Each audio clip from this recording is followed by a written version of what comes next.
नमस्कार, आप देख रहे हैं AMG न्यूज। आपके साथ मैं नीला। शहर और आसपास की खबरों को लेकर हम हाजिर हैं। शुरू करेंगे प्रमुख खबरों से। MGM अस्पताल में कार्यरत कोरोना पॉजिटिव एक सफाई कर्मी की मौत के बाद MGM अस्पताल के अन्य सफाई कर्मियों ने अस्पताल में किया जमकर बवाल। 50 लाख मुआवजा दिए जाने की कर रहे हैं मांग। MGM अस्पताल में तैनात होमगार्ड के जवानों पर कोरोना जांच के नाम पर पैसे की उगाही करने तथा ड्यूटी पर नहीं आने के दौरान हाजिरी बनाने के मामले में तय है कार्रवाई। जमशेदपुर के रेलवे फाटक गोलचक्कर के पास मुख्य सड़क में जल जमाव से राहगीर हैं परेशान, देखने वाला नहीं है कोई।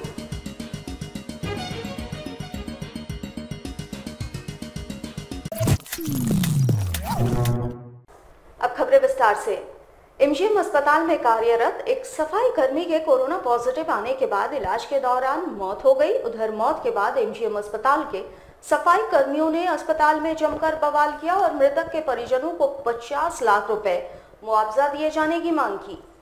उधर मुआवजा को लेकर सफाई कर्मी अनिश्चितकालीन हड़ताल पर चले गए हैं। आपको याद दिला दें कि इन सफाई कर्मियों ने इससे पहले भी हड़ताल की थी और मांग की थी कि जैसे डॉक्टरों को और स्वास्थ्य कर्मियों को सरकार 50 लाख का इंश्योरेंस करा रही है, ठीक उसी तरह सफाई कर्मियों को भी कराई जाए। लेकिन ना प्रबंधन ने इस पर ध्यान दिया है और न ही स्थानीय मंत्री ने। वहीं सफाई कर्मी की मौत के बाद बवाल शुरू हो गया है।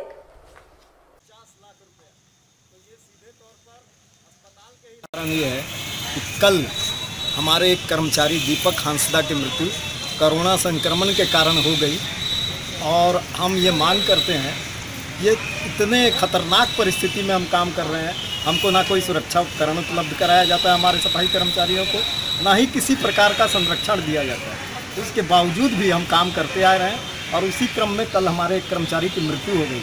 हम ये मांग करते हैं कि राज्य सरकार द्वारा जो 50 लाख रुपए बीमा राशि घोषणा की गई है, तत्काल वो राशि कर्मचारी के परिजनों को उपलब्ध कराया जाए।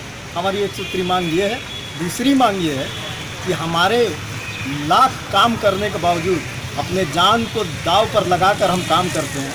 1.5 साल पूर्व हम 230 की संख्या में काम करते थे। सिर्फ पुराने भवन में 230 थे हमारे सफाई कर्मचारियों की संख्या, सफाई कार्यकर्ते थे। ये MGM अस्पताल में साल से हम सिर्फ 40 की संख्या में काम कर रहे हैं और नया भवन भी स्टार्ट कर दिया गया। इसके बावजूद इतने कम कर्मचारियों की संख्या में काम कराया जा रहा है। और तो और 22 तारीख को अस्पताल प्रबंधन द्वारा स्वास्थ्य सचिव को, उपायुक्त को, सबको पत्र लिखकर ये बताया गया है कि हमारे कर्मचारियों द्वारा काम नहीं किया जाता। तो कहाँ का न्याय है?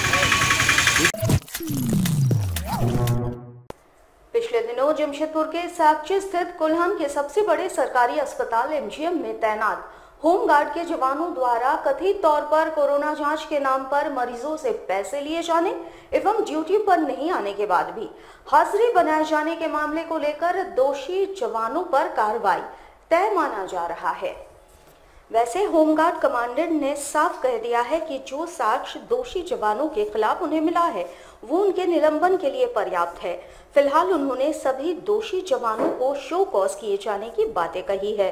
उधर रांची से होमगार्ड एसोसिएशन के जनरल सेक्रेटरी राजीव तिवारी आज जिला होमगार्ड मुख्यालय पहुंचकर मामले की जानकारी ली। इस संबंध में होमगार्ड कमांडेंट अशोक कुमार ने बताया कि जनरल सेक्रेटरी भी जवानों पर किए जा रहे कार्रवाई से संतुष्ट हैं।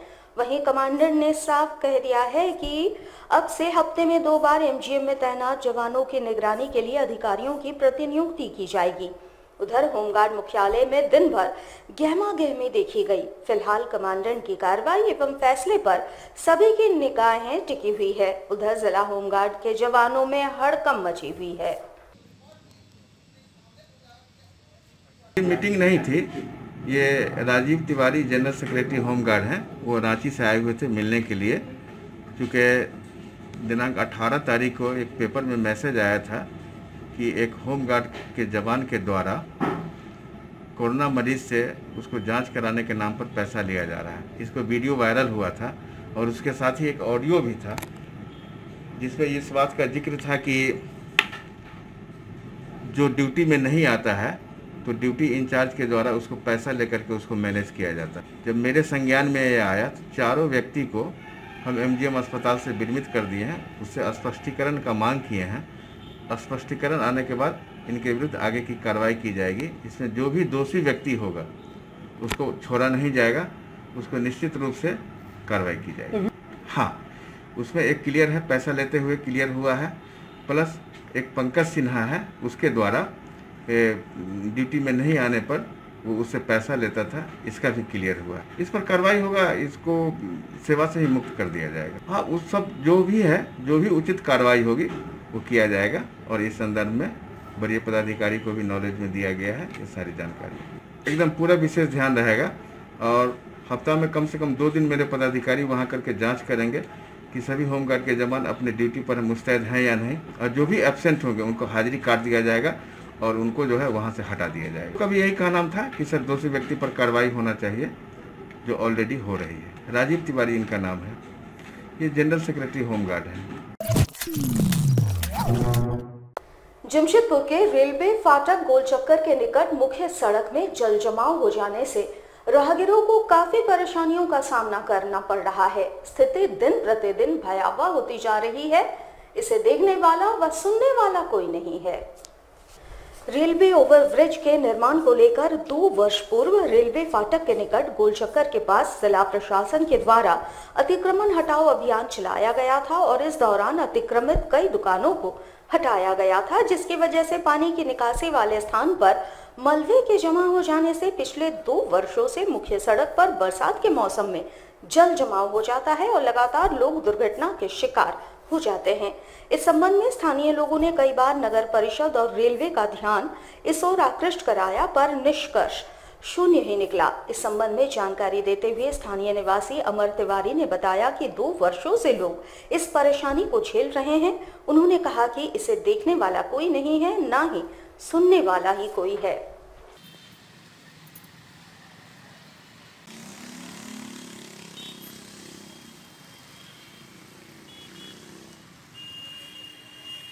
खड़े हैं, ये दुखसलाई का फाटक गोल चक्कर है। यहाँ बगल में एक पेट्रोल पंप है, उसके सामने पानी का जल जमाव काफ़ी समय से इस बरसात में देखा जा रहा है और ऐसा नहीं है कि ये कोई नया है। ये करीब 2 वर्षों से लगातार हम लोग उसको झेल रहे हैं और कभी कभी क्या होता है कि गाड़ी उसमें डूब जाता है, बाइक हम लोग का डूब जाता है, समझे कि नहीं।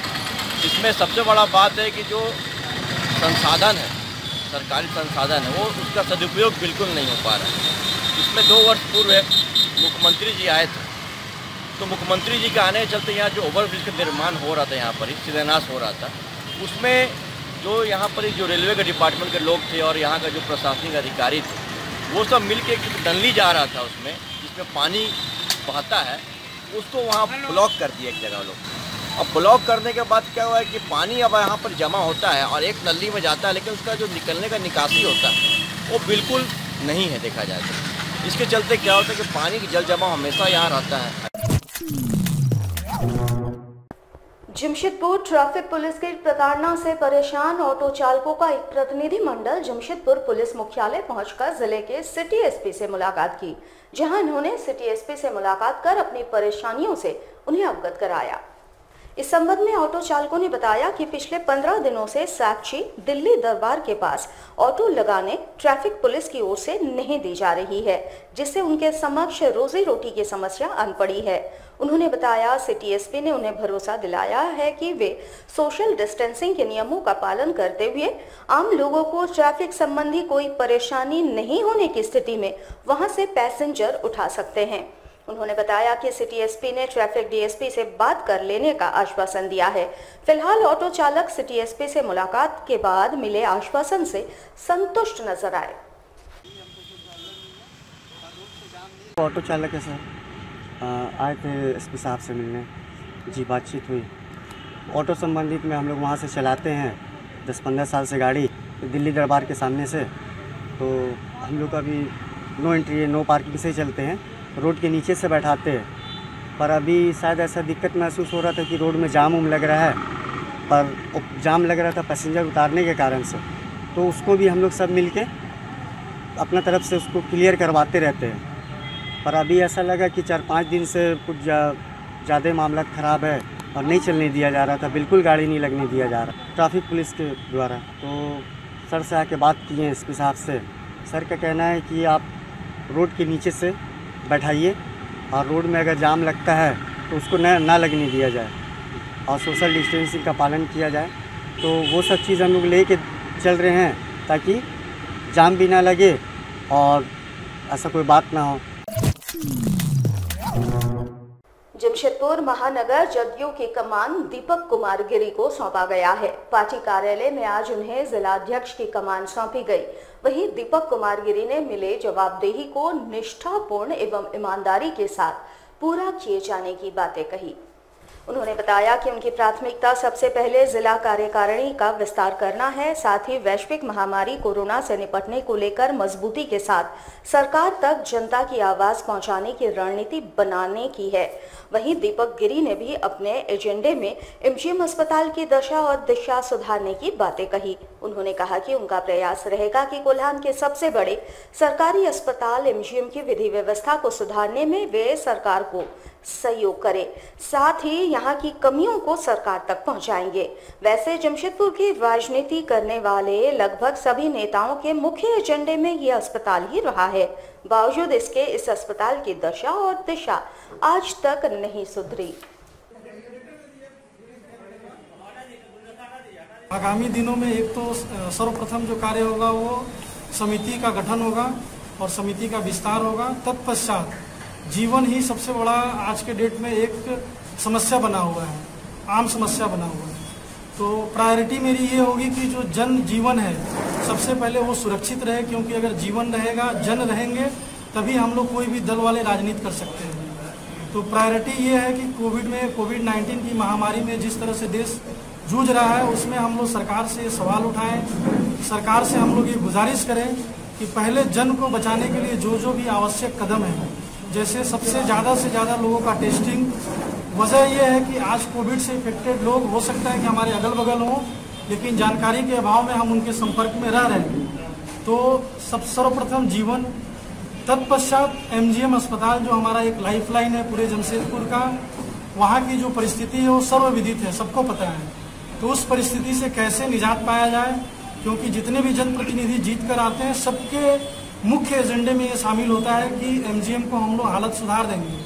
लेकिन विगत दशकों से हम लोग देख रहे हैं कि हालत की स्थिति जहाँ की तहीं बनी हुई है। जमशेदपुर के धदकेडी मेडिकल बस्ती की रहने वाली साहिबा किन्नर आज न्याय की गुहार लगाती उपायुक्त कार्यालय पहुंची। स्वास्थ्य मंत्री के नाम पत्र लिए पहुंची साहिबा किन्नर ने दीपा सोना नाम की महिला पर उनके पैतृक घर पर कब्जा करने का आरोप लगाया। किन्नर ने बताया कि उसके बाबा टाटा स्टील कर्मचारी थे जिन्होंने ये घर बनाया था। इस घर में साहिबा किन्नर की मां, बहन व फुआ रहती है। साहिबा किन्नर का आरोप है कि दीपा सोना ने जबरन उसके घर पर कब्जा कर लिया और मारपीट भी किया करती है। उसने कब्जा वाले हिस्से को किराए पर भी लगा दिया है। साहिबा किन्नर का कहना है कि बिष्टुपुर थाने में शिकायत करने और सभी कागजात दिखाने के बावजूद उसे कब्जा नहीं दिलाया जा रहा है। धदकेडी मेडिकल बस्ती की रहने वाली है साहिबा किन्नर। मेरी माँ और मेरी बहन रहते हैं और मेरी फूफू जो बुआ जी है बासी सागर।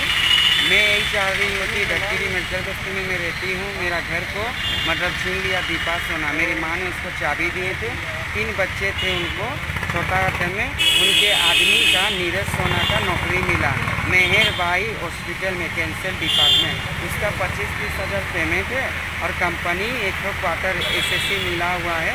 आज हो गया उसका 4-5 साल। तो इस बता मैं मेरी समाज अलग है, लेकिन मेरी माँ चाहती है कि वो घर को मिले। मेरा बुआ जी बासी जो सागर है, मेरी बुआ जी शादी नहीं है और मेरा निरपति फूफू जी है और मेरी माँ और बिनती मेरी बहन कुंवारी, वो लोगों को परेशान करके रखा है दीपा सोना और घर खाली नहीं कर रहा। अन्य लोगों को वो घर भाड़ा में दिया है। मेरा अपना दादाजी रिटायर होकर बनाए कर्मचारी है, किस्तों के साथ में मुख्य समाज के। मैं किन्नर हूँ, जो इंसाफ नहीं होगी क्या? मैं गरीब दुखियों के इंसाफ नहीं होगी। जमशेदपुर में विगत रविवार को सुनारी थाना क्षेत्र निवासी श्याम ठाकुर ने अपने सैलून में फांसी लगाकर आत्महत्या कर ली थी, जिसके पीछे आर्थिक तंगी और व्यापार का बंद होना बताया जा रहा है। उनके आश्रितों को उचित मुआवजा तथा बंद पड़े सैलून व्यापार को शुरू करवाए जाने की मांग जिला भाजपा ने राज्य सरकार के समक्ष रखी है। इस बाबत जिला भाजपा के प्रतिनिधि मंडल ने जिला मुख्यालय पहुंचकर जिले के उपायुक्त के माध्यम से राज्य के मुख्यमंत्री को मांग पत्र सौंपा। इस दौरान भाजपा के जिलाध्यक्ष ने कहा कि विगत रविवार को जिस सैलून संचालक ने आत्महत्या की वो आर्थिक तंगी से परेशान थे और अब उनके आश्रितों को देखने वाला कोई नहीं है। उनके लिए राज्य सरकार 10 लाख की मुआवजा राशि निर्गत करे। वहीं उन्होंने बंद पड़े सैलून व्यवसाय को कोविड-19 के नियमों के तहत फिर से शुरू करवाने की मांग राज्य सरकार के समक्ष उठाई है। खुदली बाजार सोनारी में श्याम ठाकुर जी ने अपने सैलून में आर्थिक तंगी और व्यापार नहीं चलने के कारण उन्होंने आत्महत्या कर ली। जब से कोविड-19 आया है, हम सारे लोग कोविड-19 का पालन कर रहे हैं। देश को सुरक्षित रखना भी हमारा फर्ज है और अभी अनलॉक की प्रक्रिया आरंभ हो चुकी है। सारे व्यापार को खोल दिया गया है। सारे व्यापार नियमावली और गाइडलाइन के अंतर्गत चल रहे हैं, परंतु जो सैलून व्यापार है उस व्यापार को अभी तक वो पूर्णतः बंद है, जिसके चलते नाई समाज काफी कठिनाइयों में है, काफी परेशानी में है। उसका हमें लगता है कि जो कल श्याम ठाकुर जी ने आत्महत्या की है वो आर्थिक तंगी के कारण की है। आज हम लोग डीसी साहब के माध्यम से माननीय मुख्यमंत्री जी से यह मांग पत्र सौंपने आए हैं कि श्याम ठाकुर जी के आश्रितों को, परिवार को उचित मुआवजा मिले। 10 लाख रुपए की मुआवजा राशि श्याम ठाकुर जी को प्राप्त होनी चाहिए और कोविड-19 के गाइडलाइन, कोविड-19 के मैनुअल को पालन करते हुए सैलून व्यापार को भी खोलने का परमिशन राज्य सरकार के द्वारा दिया जाना चाहिए। जमशेदपुर के रहने वाले एक दिव्यांग दंपति ने जिले के उपायुक्त से अपने घर में शौचालय के निर्माण की मांग उठाई है। प्रधानमंत्री स्वच्छ भारत योजना के तहत शौचालय निर्माण करवाने को लेकर ये दंपति 2 वर्षों से विभाग का चक्कर काट रहे हैं। परसोडी क्षेत्र निवासी ये दंपति दिव्यांग है। जहां पत्नी पांव से दिव्यांग है, वहीं पति दोनों आंखों से नेत्रहीन है। इनके आवास में एक पुराना शौचालय है, लेकिन उसकी अवस्था इतनी जर्जर हो चुकी है कि उसमें कभी भी हादसा हो सकता है।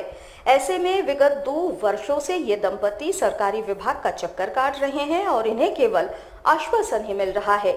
सोमवार को इन्होंने जिले के उपायुक्त के समक्ष मांग पत्र सौंपते हुए शौचालय निर्माण किए जाने की मांग रखी। परसोडी में रहता हूँ।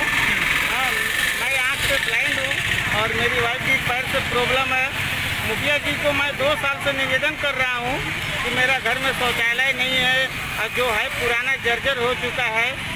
आप नया सरकार द्वारा जो निर्मित किया जा रहा है उससे हमको भी बना दिया जाए। मुखिया जी बोल रहे नहीं, तुम्हारा लिस्ट में नाम नहीं है, तुम लोग का नाम नहीं है, इसलिए हम नहीं कुछ कर सकते। तो हम क्या करें सर, बताइए। 2 साल से सर दौड़ रहे हैं उनके पास, 2 साल से हम निवेदन कर रहे हैं। लास्ट में आके हम डीसी साहब के पास हम आके निवेदन दिए। जमशेदपुर में छात्र आजसू के द्वारा राज्य के शिक्षा मंत्री जगन्नाथ महतो के द्वारा दिए गए बयान का विरोध जताते हुए राज्य के मुख्यमंत्री के नाम एक मांग पत्र सौंपा गया, जिसमें उन्होंने उचित कार्रवाई किए जाने की मांग की। छात्र संघ का कहना है कि विगत कुछ दिनों से राज्य के शिक्षा मंत्री जगन्नाथ महतो के फेसबुक पेज के माध्यम से कई भड़काऊ पोस्ट जारी किए जा रहे हैं, जिससे सामाजिक माहौल बिगड़ने की संभावना है। इन्होंने कहा कि लगातार उक्त फेसबुक पेज के माध्यम से इस तरह बयानबाजी की जा रही है, जिसमें एक समाज के ऊपर लगातार बयान के माध्यम से प्रहार किया जा रहा है और इससे समाज में रोष व्याप्त है।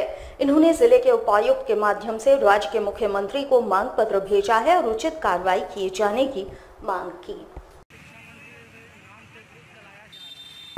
मेरा नाम राजेश महतो है, मैं आपसे छात्र संघ से और हम लोग आए हैं कि फेसबुक में, सोशल मीडिया में शिक्षा मंत्री जगन्नाथ महतो जी के नाम से कोई ग्रुप चलाया जा रहा है। इसमें बिहारी लोगों के प्रति बड़ी एकदम अभद्र भाषा से उन लोगों को बहिष्कार करने का ये किया जा रहा है। इसमें गाली गलौज भी उन लोग दिया जा रहा है बिहारियों के नाम पे। तो हमारे छात्र नेता हेमंत पाठक जो छात्र आश्रित है, इन्होंने उस कमेंट का विरोध किया, उस पोस्ट का विरोध किया, तो उनके ऊपर बीडी थाना में केस किया गया। तो हम लोग उपायुक्त महोदय को ज्ञापन सौंपना है उसी संबंध में। हमारे साथ लगातार जुड़े रहने के लिए आप हमें YouTube पर जरूर सब्सक्राइब करें। आज के लिए बस इतना ही। कल आपसे फिर मुखातिब होंगे कुछ नई खबरों के साथ। तब तक के लिए AMG न्यूज़ की पूरी टीम को दीजिए इजाजत। नमस्कार।